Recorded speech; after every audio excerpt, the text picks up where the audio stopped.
Are you trying to figure out which cruise you're going to take? There's a lot of cruises out there. There's a lot of agencies out there. There is so much noise that you don't know which cruise to pick. And more than likely, you are going to start that search, going into a Google rabbit hole, come out exhausted, and at the end, you're probably going to pick that all-inclusive vacation that you did last year to the same island that you've been to probably 6 or 7 times. I'm here to give you a little hope and show you that there is a better way to vacation. What is important is that you choose the right trip for you. Jerry and I have been fortunate enough to be able to say we have been at sea for over 250 nights. That means we've taken about 26 different cruises. If you're looking for us to give you a recommendation, that's not what this video is for, so you might as well just swipe away. What this video is going to show you 5 tips to help you make the best decision about your vacation, how you want to spend your money and your time. Tip number 1, select the cruise that you want to go on. What does that mean? It means pick a cruise that you as the individual or as a couple want to go on. Don't ask your family and friends. Their experiences are not going to be what your experiences are going to be. You are an individual, you're a couple, you have things that you want to see and do. There is going to be hundreds of sites that are going to tell you what these cruises are about. I would look at these subjectively, and I would go to all these cruise sites' own websites and see some of their advertising to see who the advertising is geared towards. Once you narrow it down to a handful of companies, then you can start doing the research. You could use YouTube, and I gotta tell you, YouTube is one of the best places to find what you're looking for in terms of cruises. I'm gonna link below 2 of my favorite vloggers that do cruises. They only do cruises. They don't do any other types of vacations. So the final thought on this one is pick something that's right for you. Tip number 2, research the brand and the ship. There are a lot of brands out there. There's a lot of ships. They are not all equal. There's gonna be folks out there that say cruising is cruising and a ship is a ship. Absolutely, completely, could not disagree anymore. Every company and every ship is different.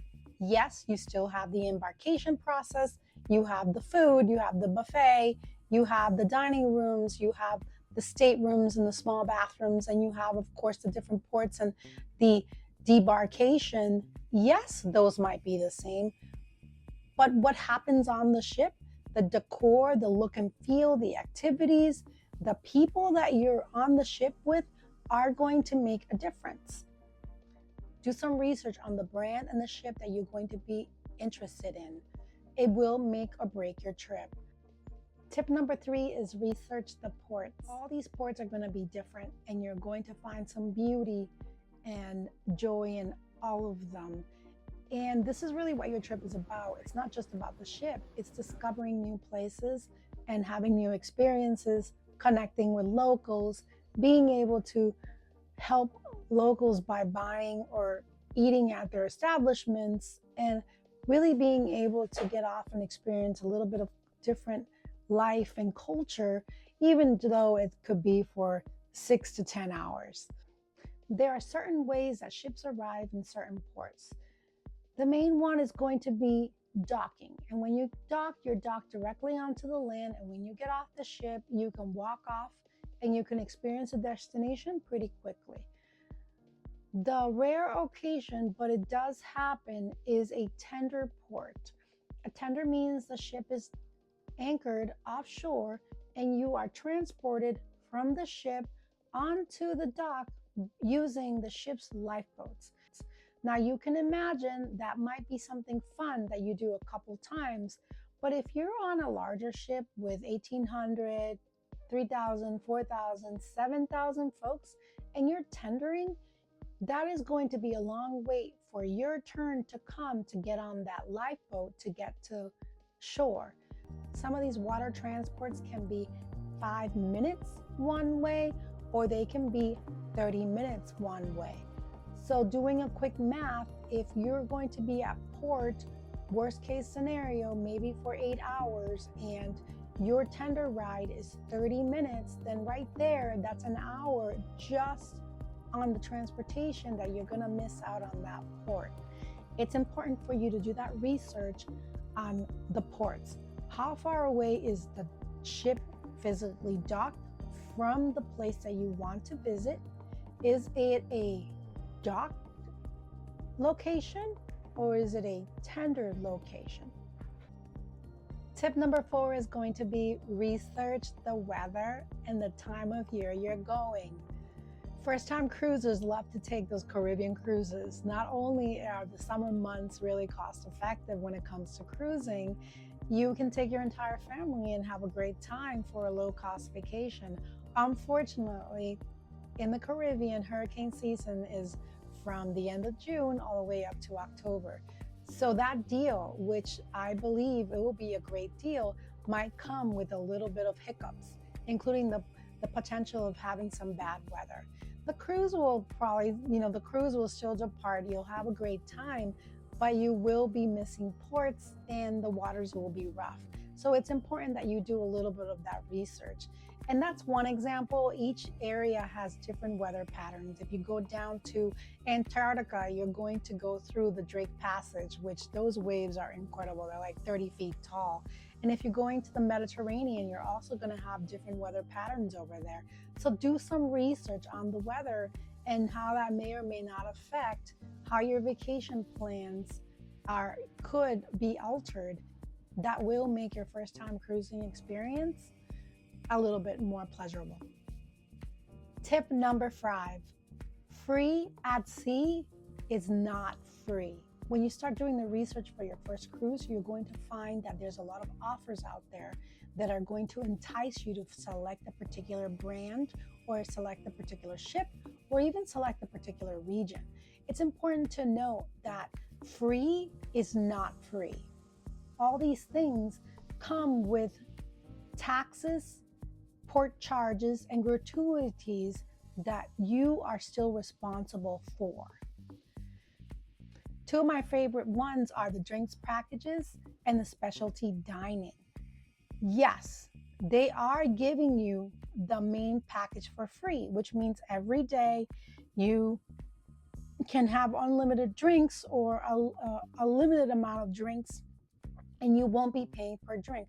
What you will be paying for is the gratuities on the cost of that package. So the package is $58 per person per day, and you are on a 7-day cruise, then you're going to be paying 20% of the gratuities of the total of that package. For the specialty dining, it's very similar.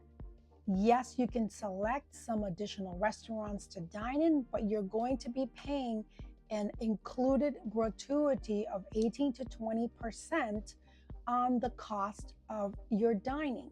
So if the dining was $59 per person, there's 2 of you, you're going to be paying 20% of that. The same thing goes for anything else that's free at sea, with the exception of 2 things. And that's going to be the gratuities. If they're giving you gratuities, then your gratuities are just paid for. The $18 or $19 per day, per person per day will be paid for by the ship, and you'll see the credits. So you don't have to worry about that, and you don't have to pay additional gratuities or taxes on that. The other thing that's going to be different is going to be your excursion credit. So they're going to say free excursions. In reality, that's not free excursions.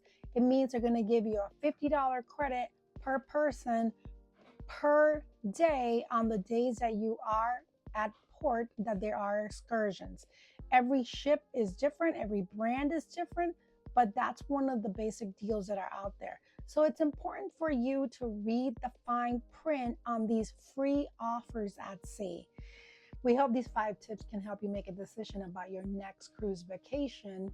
If it's your first one, then I wish you much luck, and I hope you do enjoy it very much. If it's a second one, or you're trying to give it a go again, and you're trying to get some research and do a little bit better because maybe your first one didn't go over well, then I hope these tips do help you.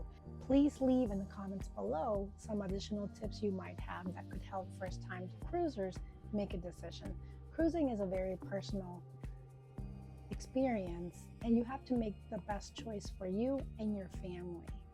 It's not always about money and budget, but it's about the experiences and how you want to spend your time having fun on those days that you're just not working. If you enjoy the video and want to see a little bit more about our life, finances, budgeting, and some of the thinking that we have around slow travel and retirement, give us a thumbs up and subscribe, and we'll see you in the next one. As usual, happy savings.